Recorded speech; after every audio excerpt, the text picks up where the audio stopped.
she's got a lot to lose because she has so much. You know, she's got somewhere she really wants to go. She's got really the fall in a way. So with the original series, you know, there are adults and then there's Carl.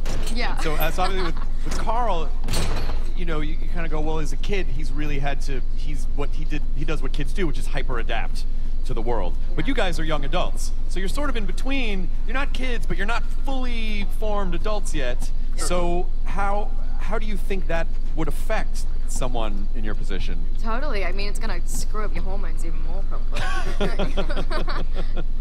Quick development too fast. Yeah, no, it's a really amazing dynamic to explore, and I think it is really interesting because at the end of the day, she still is, you know, a 17-year-old girl.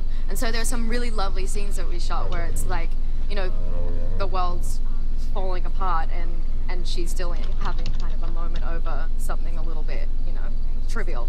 Right. Because, you know, and it is, you try and justify everything. You want to try and, like, the world's still okay, but you know, you still have those teenager, I guess, little things. So, yeah, no, I think that's going to be, and it's a defining moment, too, for those teenage characters. That's going to really define kind of where they're going to go. They've got a lot to choose in that moment. Who do you think's better equipped in an apocalypse like this? A child or a teenager or an adult who's very set in their ways? That's a really good question. I've done this before.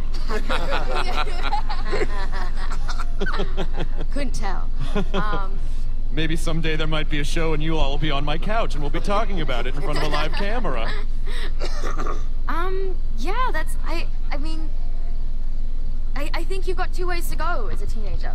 You know, it could destroy you, or it can, like, you know, it will govern you. It'll change who you are. So, I think that's going to be a really interesting thing to discover with these characters, especially. We're gonna, I mean, she's going to go somewhere. Yeah. You know, it might be very dark. Well, yeah, a lot of time when I'm doing my live shows, I'll ask people in the front, like, well, what do you do in life? And then I'd like to determine how well they would survive in a zombie apocalypse. And of course, because it's my show, most people are like, I'm a programmer. I'm like, you're dead, you know. So one guy might go like, oh, you know, I work construction. I'm like, you are now the president of the apocalypse. So, I mean, it's a question. How well do you think you guys would do in the apocalypse? Do you think you guys would do okay? You would die. Yeah, me too. We would all. I would be great. I would just make myself up as a zombie and then I'd be fine. So everybody will show up at my shop the day the zombie outbreak happens. I'll make you all up as zombies and you'll be fine. Yeah. I just want to say, if the apocalypse happens, I'm going to Gail's house. She is so ready. She's already prepared. 100%. All right. What's in your zombie preparedness kit? 3 years of food, water. I did the same thing. I swear to God, after I started working on the show, I went to like a couple survivalist websites. And I'm not telling anybody where I live. I have like a basement that's just full of like boxes of water and tabs to make water drinkable. Survivalists have nothing on me. Yeah, I don't know how to tie knots or make fire, so I'd die. But I have a lot of water, so I could be panicking for a month before I died of starvation. Elizabeth Rodriguez, what can you tell us about Liza?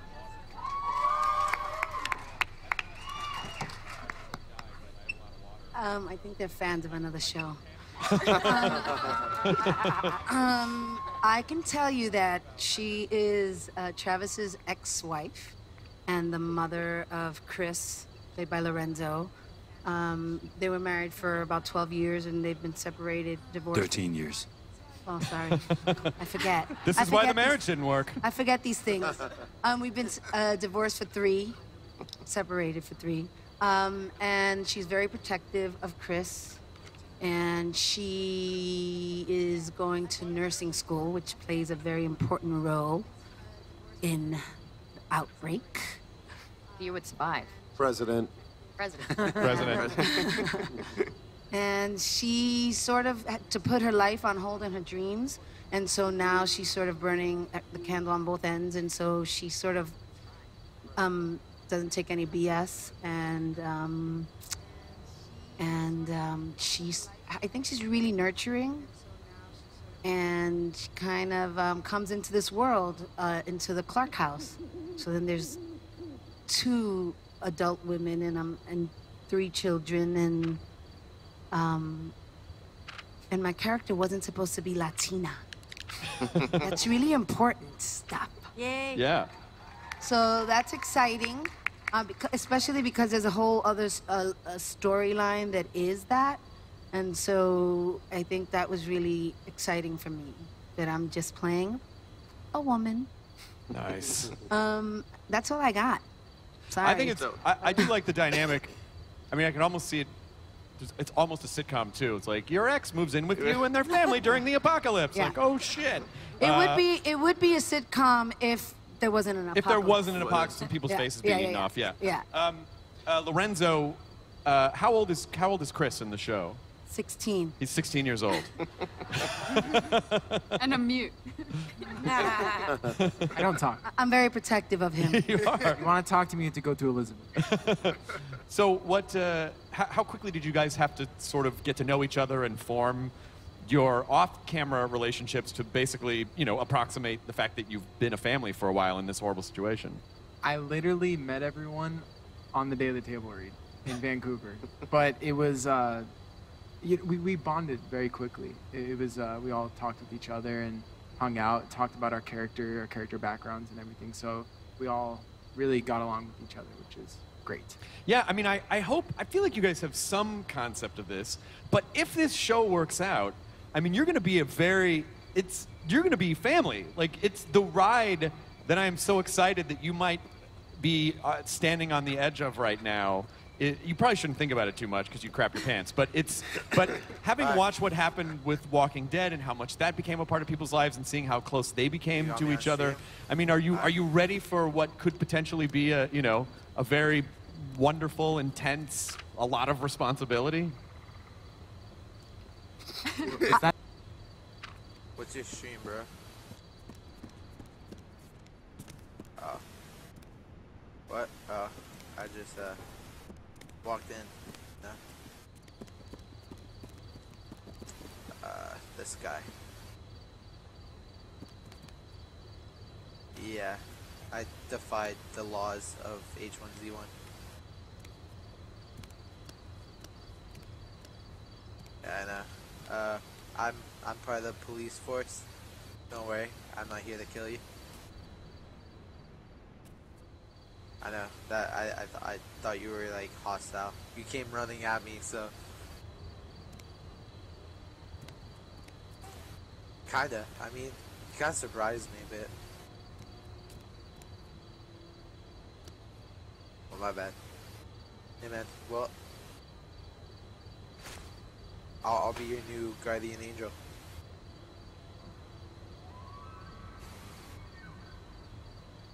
Come on. Is this your base? Oh, it's pretty nice. I got like 4 of them around Cranberry. There is a huge horde of zombies down there. Jesus Christ.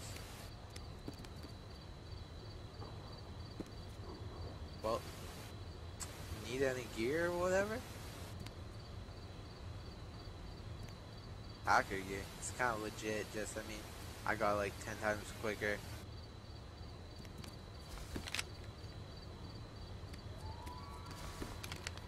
Yeah, well, I mean, you don't want gear.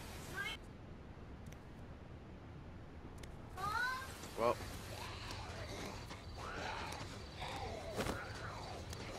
Hey, don't punch me, I'm your guardian angel.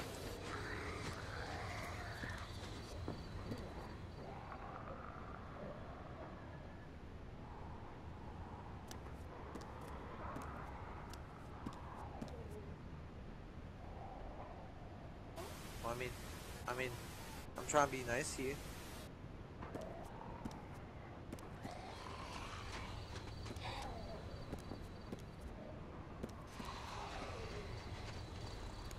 I don't really cheat. I just play things legit.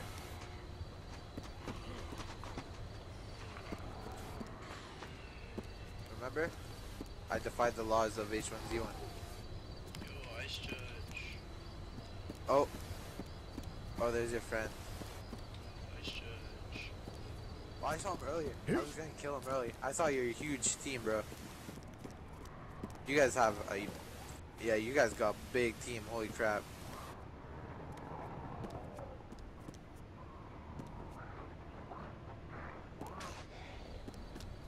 I mean, I don't really kill people. I just walk around.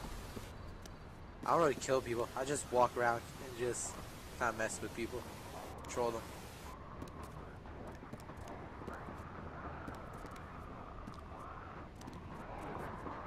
Yeah, I mean, I love to scare people.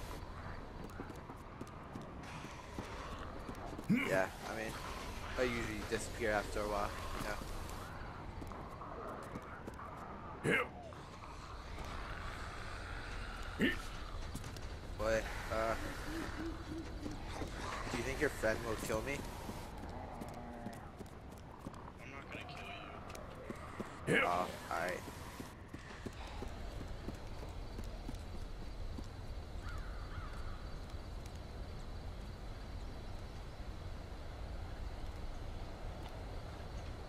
That was an accident, but no. I think I found a glitch in Daybreak's system, man.